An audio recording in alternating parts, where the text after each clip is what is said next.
সাভাইনা পার্কে কিংস্টন টেস্টের তৃতীয় দিনটি বাংলাদেশের জন্য দুর্দান্তভাবে কেটেছে। নিজেদের নিয়ন্ত্রণে থাকা ম্যাচটি আরও শক্তভাবে দখলে নিয়েছে মেহেদী হাসান মিরাজের দল। ওয়েস্ট ইন্ডিজকে প্রথম ইনিংসে মাত্র 146 রানে গুটিয়ে দিয়ে 18 রানের লিড নেয় বাংলাদেশ। এরপর নিজেদের দ্বিতীয় ইনিংসে ব্যাট করতে নেমে আক্রমণাত্মক ব্যাটিংয়ে লিড বাড়িয়ে তোলেন সাদমান ইসলাম ও মেহেদী মিরাজ। দ্বিতীয় সেশনে দুর্দান্ত ব্যাটিংয়ের পর শেষ সেশনে আরও 83 রান যোগ করে দিন শেষ করেছে বাংলাদেশ। তৃতীয় দিন শেষে 41 ওভার 4 বলে 5 উইকেট হারিয়ে 193 রান তুলেছে তারা। লিড দাঁড়িয়েছে 211। ক্রিজে অপরাজিত আছেন জাকের আলী 29 রানে ও তাইজুল ইসলাম 9 রানে। ষষ্ঠ উইকেটে এই দুজন গড়ে তোলে 47 বলে 20 রানের অপরাজিত জুটি। দিনের শুরুতে সাদমান ও মিরাজ দারুণভাবে এগিয়ে নেয় বাংলাদেশের ইনিংস।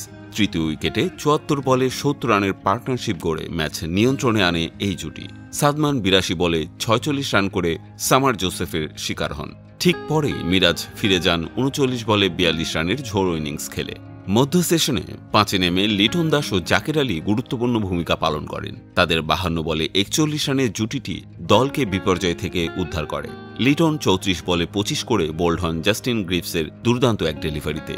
এরপর জাকের ও তাইজুল মিলে দিনের বাকিটা সময় নিরাপদে কাটিয়ে দেন। এখনও ব্যাটিংয়ে নামেননি মমিনুল হক, তবে তাকে প্যাড পরে ড্রেসিং রুমে প্রস্তুত থাকতে দেখা গেছে। বিশ্রামের পর চতুর্থ দিনে তাকে আরও সুস্থ অবস্থায় পাবে দল, যা বাংলাদেশের ইনিংস আরও বড় করার আশা জাগায়। সাভাইনা পার্কে চতুর্থ ইনিংসে সর্বোচ্চ 212 রানের লক্ষ্য তাড়া করে জয় পাওয়ার নজির রয়েছে। 2003 সালে শ্রীলঙ্কার বিপক্ষে 7 উইকেটে সেই লক্ষ্য তাড়া করেছিল ওয়েস্ট ইন্ডিজ। তবে এই উইকেটে বাংলাদেশের স্পিন আক্রমণকে সামাল দেয়া কঠিন হবে ক্যারিবিয়ানদের জন্য। লড়াই জমে উঠতে অপেক্ষা শুধু চতুর্থ দিনের।